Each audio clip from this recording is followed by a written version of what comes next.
গোটা রাজ্যে একটাও এমএলএ নেই। অর্থাৎ বুঝতে পারছেন কাদের কথা বলছি? হ্যাঁ, আমরা বলছি বামফ্রন্টের কথা।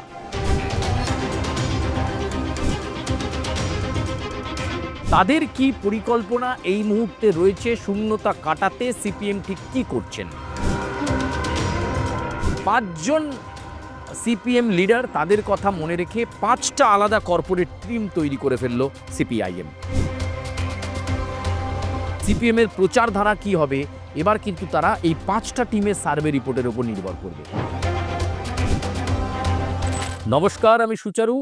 দাদা দিদির রাজনীতিতে আপনাদেরকে স্বাগত জানাই। দাদা দিদির রাজনীতির এই প্ল্যাটফর্মে আপনারা বিভিন্ন সময় রাজনৈতিক অনেক বিষয় নিয়ে ব্যাখ্যা বিশ্লেষণ শোনেন, শাসক বিরোধী উভয় শিবিরের। আজকে যে শিবিরের কথা বলবো, বিগত বেশ কয়েক বছর ধরে সেই শিবিরের অবস্থা অত্যন্ত খারাপ। অত্যন্ত খারাপ বলতে মানে অত্যন্তই খারাপ। সাংগঠনিক দুর্বলতা রয়েছে, অবস্থা তলানিতে। গোটা রাজ্যে একটাও এমএলএ নেই। অর্থাৎ বুঝতে পারছেন কাদের কথা বলছি? হ্যাঁ, আমরা বলছি বামফ্রন্টের কথা।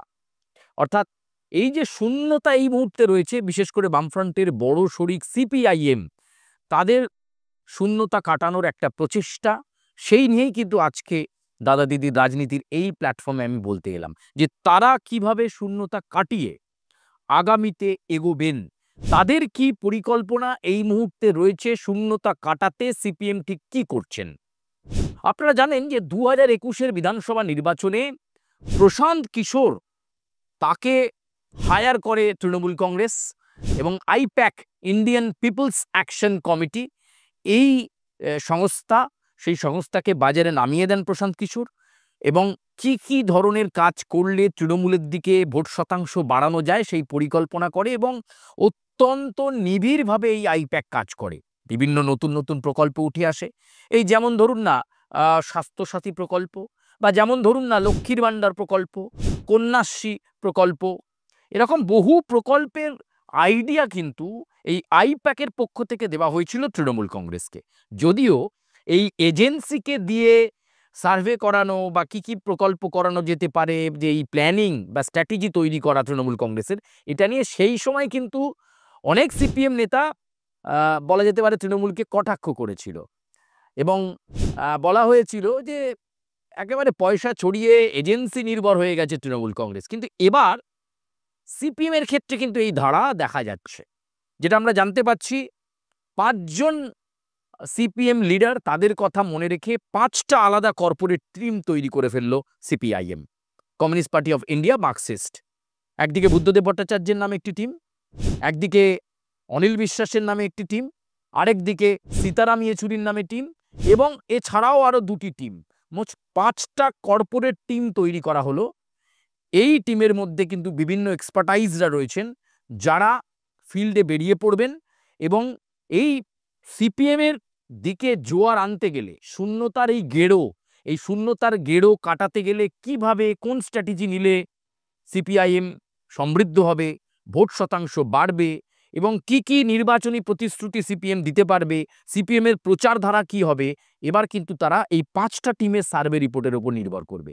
এই 5টা টিমে যারা রয়েছেন, কে কার টিমে রয়েছেন সেটা কেউ জানেন না। অর্থাৎ বুদ্ধদেব ভট্টাচার্যের নামাঙ্কিত টিমে কারা রয়েছেন সেটা অন্য টিম জানে না। সীতারাম ইয়েচুরির নামে যে টিম রয়েছে সেই টিমে কারা রয়েছেন বুদ্ধদেব ভট্টাচার্যের টিমের লোক জানেন না। বা অনিল বিশ্বাসের নামে যে টিমটা রয়েছে সেই টিমটাতে কারা সার্ভেতে রয়েছেন একে অপরকে কেউ চেনেন না, জানেন না। তাদের পৃথক পৃথক জোন দিয়ে দেওয়া হয়েছে। তারা রিপোর্ট কালেক্ট করবেন, সার্ভে করবেন, বিশ্লেষণ করবেন। সেই তথ্য সরাসরি চলে যাবে সিপিআইএম এর রাজ্য সম্পাদক মোহাম্মদ সেলিমের কাছে। একমাত্র দলের সেক্রেটারি জানতে পারবে যে কোন টিম কি রিভিউ দিচ্ছে, কোথায় সাংগঠনিক দুর্বলতা রয়েছে, কোথায় বামেদেরকে কিভাবে খেলতে হবে তথা সিপিআইএমকে কিভাবে খেলতে হবে, কিভাবে তারা স্ট্র্যাটেজি সাজাবে, এই কর্পোরেট প্রচার তারা কিভাবে করবে। গোটাটা এই 5টা আলাদা আলাদা কর্পোরেট টিম তারা কিন্তু আভাস দেবে, বলে দেবে এবং সেই লাইনে যদি সিপিআইএম চলে, মনে করা হচ্ছে এই যে শূন্যের গেড়ো বা এই যে ক্রমাগত রক্তক্ষরণ, সেই রক্তক্ষরণটা কেটে যেতে পারে। আপাতত এই ভাবনা তারা ভেবেছেন এবং অতীতে আমরা দেখেছি যে বারবার নিচুতলার কমরেডদের ভুল রিপোর্ট, পার্টিকে ফুলিয়ে ফাঁপিয়ে, নেতৃত্বকে ফুলিয়ে ফাঁপিয়ে বলা, যার ফলে বারবার আলিমুদ্দিনকে বেকায়দায় পড়তে হয়েছে। এবার এই ভাবনা এবং সেই ভাবনা থেকে রূপায়ণ করা শুরু হয়ে গেছে ৫টা কর্পোরেট টিম। এবার কর্পোরেট টিমের ওপর ভরসা করছে সিপিআইএম এবং এই টিমের ওপর ভরসা করে তারা নির্বাচনী ইশতেহার তৈরি করবেন, কিভাবে তারা প্রচারে যাবেন, কিভাবে তারা মানুষের সঙ্গে কথা বলবেন। আবার সেই তাদের পুরনো যে জমি, যেটা বলা হতো যে সিপিএম পার্টির সংগঠন মানে একেবারে নিচু স্তর পর্যন্ত পৌঁছে যাওয়া, সেই জায়গাটা তারা ফিরে পেতে চাইছেন। এবং এই ৫টা কর্পোরেট টিম কিন্তু এবার বলা যেতে পারে সিপিএমের কাছে মূল অস্ত্র, যারা বলে দেবে যে উত্তর ২৪ পরগনায় কী স্ট্র্যাটেজি হবে, দক্ষিণ ২৪ পরগনায় কী স্ট্র্যাটেজি হবে, হাওড়ায় কী স্ট্র্যাটেজি হবে, মেদিনীপুর জোনে কী স্ট্র্যাটেজি হবে, উত্তরবঙ্গে কী স্ট্র্যাটেজি হবে, বাঁকুড়াতে কী স্ট্র্যাটেজি হবে, পুরুলিয়াতে কী স্ট্র্যাটেজি হবে। এইভাবে জোন ওয়াইজ স্ট্র্যাটেজি মেকিং করে দেওয়া হবে। সিপিআইএমের রাজ্য সম্পাদক মোহাম্মদ সেলিম এই রিপোর্টগুলো দেখবেন, কেন্দ্রীয় নেতৃত্বের সঙ্গে কথা বলবেন, তারপর রাজ্য কমিটি এবং সেন্ট্রাল কমিটিতেও আলোচনা হবে। কারণ এই বিষয়গুলো, এই যে কর্পোরেট টিমের ওপর ভরসা বা বিভিন্ন নেতৃত্বের নামে টিম, এগুলো কিন্তু আগেই আলোচনা হয়েছিল এবং তারপর এটা অ্যাপ্রুভ হয়।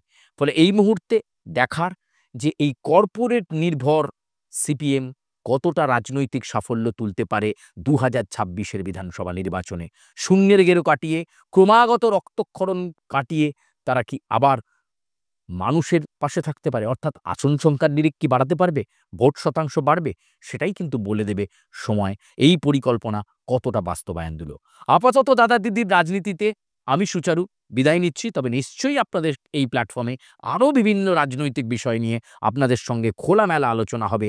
আপনারাও মতামত দেবেন এবং সেই মতামতের ওপর ভিত্তি করেও আমরা চেষ্টা করব আপনাদের কাছে সাম্প্রতিকতম রাজ্য রাজনীতির গুরুত্বপূর্ণ বিষয়, ব্যাখ্যা, বিশ্লেষণ, সমীকরণ সেগুলোকে তুলে ধরার। ধন্যবাদ।